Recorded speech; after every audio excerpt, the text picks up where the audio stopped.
যিটো সময়ত আমবাৰীত ৰাস্তা ঘাট নাছিল, যি সময়ত আমবাৰীত উচ্চ শিক্ষাৰ কোনো শিক্ষা অনুষ্ঠান নাছিল, মানুহে শিক্ষা কি বস্তু সেয়া সম্পূৰ্ণৰূপে বুজি উঠা নাছিল। যিটো সময়ত আমি এনেকুৱা বিষয়বিলাক চিন্তা কৰিব পৰা নাছিলোঁ, সেই সময়ত তেখেতে MA পাছ কৰিছে, BEd কৰিছে। বৰ্তমান তেখেত এগৰাকী সফল চৰকাৰী বিষয়া। আমি তেখেতৰ পৰা জানিম কেনেদৰে সম্ভৱ হৈছিল তেখেতৰ এই সমস্তখিনি।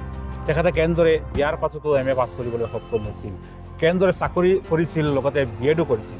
সবিশেষ জানিবলৈ সম্পূৰ্ণবিধ চাব আৰু শ্বেয়াৰ কৰি দিব, যাতে তেখেতৰ এই সফলতাৰ পৰা আমাৰ উঠি অহা প্ৰজন্ম আৰু বেছিকৈ উৎসাহিত হয়। মোৰ লগত বৰ্তমান আছে আমাৰ বৃহত্তৰ আমবাৰী অঞ্চলৰ গৌৰৱ তথা মোৰ দাদা নুৰ মহম্মদ বৰবৰীয়া। তেখেতে জীৱনত বহুত ষ্ট্ৰাগল কৰি, বহুত সংগ্ৰাম কৰি আজি জীৱনক এনে এটা পৰ্যায়লৈ আহিছে, যাক লৈ আমি প্ৰত্যেকে গৌৰৱ কৰিব পাৰি, বা আমবাৰীৰ প্ৰতিজন ব্যক্তিয়ে তেখেতৰ এই সফলতাত গৌৰৱ কৰিব। বৰ্তমান তেখেতে অসম চৰকাৰৰ শিক্ষা বিভাগত কটীয়াতলী ব্লক এলিমেণ্টাৰী অফিচাৰ হিচাপে দায়িত্ব নিৰ্বাহ কৰি আছে। মই দাদা প্ৰথমে আপোনাক স্বাগতম জনাইছোঁ আমাৰ আজিৰ এই বিশেষ অনুষ্ঠানত। আপুনি আজিৰ যিটো পৰ্যায় পাইছে, যথেষ্ট সংগ্ৰাম কৰিছে আপুনি জীৱনত। হয়, ধন্যবাদ।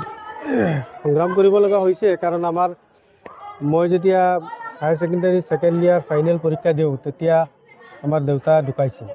আৰু তেখেতৰ প্ৰায় ইয়াৰ আগতে 4-5 বছৰ আগৰ পৰা ৰোগী আক্ৰান্ত হৈ আছিলে। সেইখিনিলৈ আমি সমস্যাত আছিলোঁ। আৰু মোৰ আমি 6জন, আৰু ভণ্টিও আমাৰ 2জনী, আৰু সকলোৱে ডাঙৰ মই আছিলোঁ। সেইকাৰণে সকলো পঢ়া শুনা বা দায়িত্ব দেউতা ঢুকোৱাৰ পিছত যে আমাৰ খুব এটা পানীত হাঁহ নচৰা অৱস্থা এটা হৈছিলে। আমি পঢ়া শুনাখিনি কেনেকৈ আগবঢ়াই লৈ যাব পাৰোঁ গোটেই ভাইটি ভণ্টিহঁতৰ বা মোৰ নিজৰো, সেইটোলৈ আমাৰ এটা বহুত ডাঙৰ সমস্যাত পৰিছিলোঁ। যিয়ে নহওক, পাছলৈ মই নিজে চাকৰিত সোমাই পূবজানী মধ্য ইংৰাজী বিদ্যালয়ত সহকাৰী শিক্ষকৰ পদত সোমাই, তাতে সেইখিনি দৰমহাৰে সকলোৰে পঢ়া শুনাৰ খৰচ বহন কৰিছিলোঁ, আৰু লগতে মোৰ নিজৰ পঢ়াৰ খৰচো চলাই গৈছিলোঁ। সেইখিনি কৰি মই সকলোৰে দোৱা আশীৰ্বাদত মই MA লৈকে পাছ কৰিলোঁ, BEdো কৰিলোঁ। সেইকাৰণে পাছলৈ গৈ মই বিদ্যালয় সহ পৰিদৰ্শকৰ পদত মই যোগ্যতা অৰ্জন কৰাৰ কাৰণে মই এই পদলৈ নিৰ্বাচিত হৈ তাতে কাৰ্যনিৰ্বাহ কৰিলোঁ। গোলাঘাট জিলাত প্ৰায় 8.5 বছৰ থাকি আহিলোঁ। তাতে খণ্ডপ্ৰথম শিক্ষা বিষয়া হিচাপে 4.5 বছৰ কাৰ্যনিৰ্বাহ কৰি আহিলোঁ। যোৱা MP ইলেকশ্যনৰ আগত মোৰ ট্ৰান্সফাৰ হয় নগাঁও জিলালৈ। বৰ্তমান মই কটীয়াতলী শিক্ষা খণ্ডৰ অধীনত মই কৰ্মৰত আছোঁ। আৰু এইটো মহান আল্লাহৰ ওচৰত শুক্ৰিয়া যে আমি ভাইটি ভণ্টিহঁত প্ৰতিষ্ঠিত হৈছে। দেউতাৰ অবিহনে সকলোৱে পঢ়া শুনা কৰিব পাৰিছে, আৰু ময়ো নিজে আজি সুখী অনুভৱ কৰিছোঁ যে নিজেও অকণমান কিবা হ'লেও কিবা এটা কৰিব পাৰিছোঁ। ষ্ট্ৰাগল হৈছে কথাটো সত্য। আপুনি যিটো সময়ত মেট্ৰিক পাছ কৰিছিলে, আমাৰ এই অঞ্চলত শিক্ষাটো দূৰৰ কথা, বিদ্যালয় নাছিল। তো ইমান আগত কেনেকুৱা সম্ভৱ হৈছিল?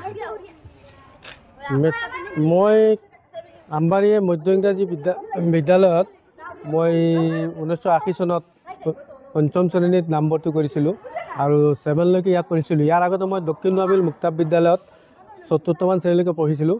ইয়াৰ পিছত মই দবকা হায়াৰ ছেকেণ্ডাৰী স্কুলত নামভৰ্তি কৰি তাতে 10মান শ্ৰেণীলৈকে পঢ়িছিলোঁ। আৰু সেই সময়ত আমাৰ যোৱাটো বহুত কষ্টকৰ আছিলে। আমি চাইকেলেৰে যাব লগা হৈছিলে। বাৰিষা বতৰত বানপানীয়ে ৰাস্তা নষ্ট কৰিছিলে। তেতিয়া আমি প্ৰায় সময়ত প্ৰতিমজাৰণি এলেকাত তাতে দলংখনৰ আগত আমি চাইকেল ৰখাই খোজকাঢ়ি যাব লগা হৈছিলে। কাপোৰ কানি কেতিয়াবা চেঞ্জ কৰিব লগা হৈছিলে। স্কুলৰ ইউনিফৰ্ম বেগত লৈ গৈছিলোঁ। এনেকুৱাও আমাৰ এটা অৱস্থা হৈছিলে।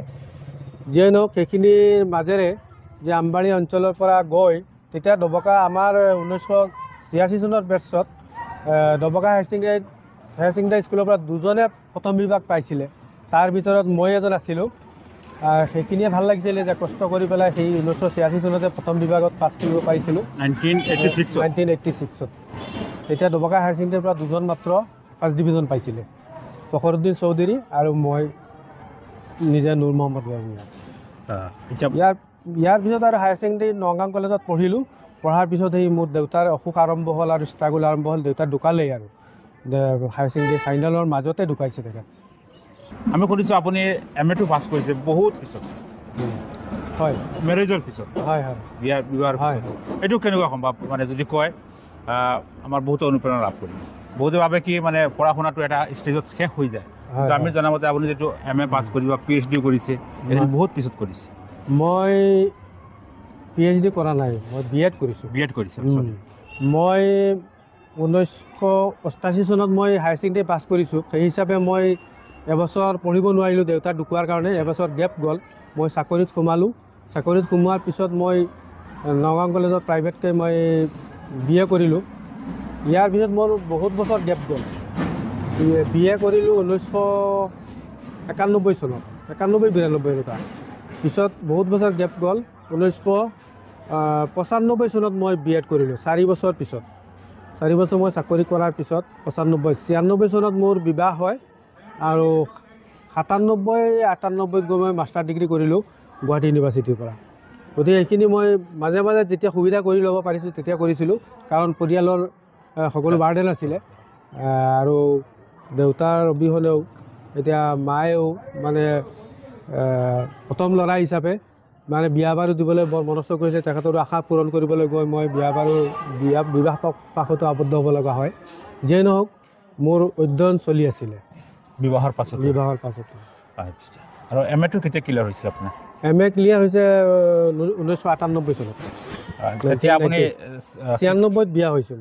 98 MA কৰিছে। তেতিয়া আপুনি শিক্ষকতা কৰি আছিল? শিক্ষকতা কৰি আছিলে। মানে চব সংসাৰী দায়িত্ব, আপোনাৰ স্কুলৰ চাকৰিৰ দায়িত্ব সকলো একেলগে মেইনটেইন কৰি আপুনি আজি সফলতাৰ এইখিনি পৰ্যায়লৈ উপনীত হৈছে। আমি ধন্যবাদ জ্ঞাপন কৰিছোঁ আপোনাক। আল্লাহে আপোনাক আৰু সুস্বাস্থ্য প্ৰদান কৰক। আপুনি চাকৰি জীৱনত যথেষ্ট ঠাই ঘূৰিছে। এট ফাৰ্ষ্ট আপুনি পূবজাৰণী ME স্কুলৰ পৰা আৰম্ভ কৰিছে। পূবজাৰণী ME স্কুল চাকৰি মোৰ, আৰু ইয়াৰ পিছত পশ্চিমজাৰণী ME স্কুলৰ প্ৰধান শিক্ষক, যোগীজান ব্লকৰ অতিৰিক্ত খণ্ড সমন্বয়ক হিচাপে 10 বছৰ। পিছত মই সহ পৰিদৰ্শক হিচাপে গোলাঘাটত খণ্ড প্ৰাথমিক শিক্ষা বিষয়াৰ দায়িত্বটো 4.5 বছৰ আছিলোঁ গোলাঘাটত। বৰ্তমান মই কটীয়াতলী শিক্ষা খণ্ডত মই কৰ্মৰত বিদ্যালয় সহ পৰিদৰ্শক হিচাপে। আৰু কিমান দিন আছে আপোনাৰ চাকৰি? মোৰ চাকৰি 1930 চনৰ ফেব্ৰুৱাৰী মাহত মোৰ ৰিটায়াৰমেণ্ট হৈছে। যথেষ্ট ভাল খবৰ, আৰু বহুদিন আছে আমি আপোনাৰ পৰা আৰু ভাল ভাল সেৱা পাব অসমবাসীয়ে, আমি সেয়াই কামনা কৰিছোঁ। তো বন্ধুসকল, এয়া আছিল আমাৰ আমবাৰী অঞ্চলৰ গৌৰৱ তথা আমাৰ দাদা নুৰ মহম্মদ বৰবৰীয়া চাহাব। তেখেতে জীৱনত বহুত সংগ্ৰাম কৰিছে, বহুত ষ্ট্ৰাগল কৰিছে, বহুত ধৰণৰ প্ৰত্যাহ্বানৰ সন্মুখীন হৈ আজি তেখেতে অসম চৰকাৰৰ শিক্ষা বিভাগত এটা গুৰুত্বপূৰ্ণ দায়িত্ব পালন কৰি আছে। গতিকে আমাৰ যিসকলে ভাবে যে জীৱনত একো কৰিব নোৱাৰি, আমাৰ সুবিধা নাই, ৰাস্তা নাই বা নানান ধৰণৰ সমস্যা আছে, সেইসকলৰ কাৰণে তেখেতৰ জীৱন এক আদৰ্শস্বৰূপ। কাৰণ তেখেতে যিটো সময়ত MA পাছ কৰিছিল বা তেখেতে যিটো সময়ত মেট্ৰিক পাছ কৰিছিল, সেই সময়ত আমবাৰীত শিক্ষাৰ পোহৰো পৰা নাছিল। ৰাস্তা ঘাট দূৰৰ কথা, বিদ্যালয় আছিল যদিও একেবাৰে সীমিত সংখ্যক বিদ্যালয় আছিল, আৰু বহুত মানুহে শিক্ষাৰ প্ৰতি ইমান আগ্ৰহ নাছিল। তেতিয়া দাদাই এইখিনি তেখেতে কৰি দেখুৱাইছে। গতিকে মনত ইচ্ছা থাকিলে কৰিব পৰা যায়। হয় হয়, ইচ্ছা থাকিলে কৰিব পৰা যায়। ষ্ট্ৰাগল আহিলেও হোৱাত দিয়াৰি জুল ইচ্ছা থাকিলে উপায় ওলায়। সেইটো আমি দৃঢ় মানে প্ৰতিজ্ঞ হ'ব লাগিব যে মই এইটো কৰিমেই। তেতিয়া মই আশা কৰোঁ এই প্ৰতিবন্ধকতাৰ মাজতো মানুহ আগুৱাই যাব পাৰে। বা আমাৰ এতিয়াৰ ল'ৰা ছোৱালীলৈ মোৰ এতিয়াই অনুৰোধ যে জীৱনত আহিব, ঘাট প্ৰতিঘাত আহিব, সেইখিনি ৰৈ থাকিব নালাগে। সেইখিনি বাধা নেওচি কৌশল উলিয়াই ৰাস্তা উলিয়াই ল'ব লাগিব। তেতিয়া নিজৰ জীৱন নিজে গঢ় দিব পৰা যাব। আপুনি এতিয়া বিয়াৰ পিছতো যে বা সাংসাৰিক জীৱন আৰম্ভ কৰাৰ পাছত চাকৰি আৰম্ভ কৰাৰ পিছত যে MA পাছ কৰিছিলে, আপোনাৰ কোনো কষ্ট হোৱা নাছিল নেকি? বা কিমান মেহনত কৰিব লাগিছিলে এক্সট্ৰাকৈ? হৈছিলে, যথেষ্ট কষ্ট হৈছিলে। কাৰণ আমি আকৌ আমাৰ খেতি বাতিও আছে, খেতি বাতিখিনি চাব লগা হৈছিলে, চাকৰিও আছিলে। আৰু তেতিয়া পঢ়াৰ সময়তো উলিয়াব পৰা নাছিলোঁ। মই কেতিয়াবা বাছত গ'লে কিতাপ লগত লৈ যাওঁ, কেতিয়াবা স্কুলতো কিতাপ লগত থাকে, ডিউটি যেতিয়া কৰোঁ কিতাপ লগত থাকে। তেনেকুৱা মাজে মাজে সোমোৱাই উলিয়াই পেলাই যি পাৰিছিলোঁ পঢ়িছিলোঁ। আচ্ছা, ওকে, ধন্যবাদ। আমি পৰৱৰ্তী সময়ত আকৌ দাদাক লগ পালে আৰু বিস্তাৰিতভাৱে জানিম তেখেতৰ জীৱনৰ বিভিন্ন উত্থান পতনৰ কাহিনী। তো আজি ইয়াৰ পৰা বিদায় লৈছোঁ। ধন্যবাদ। আসসালামু আলাইকুম।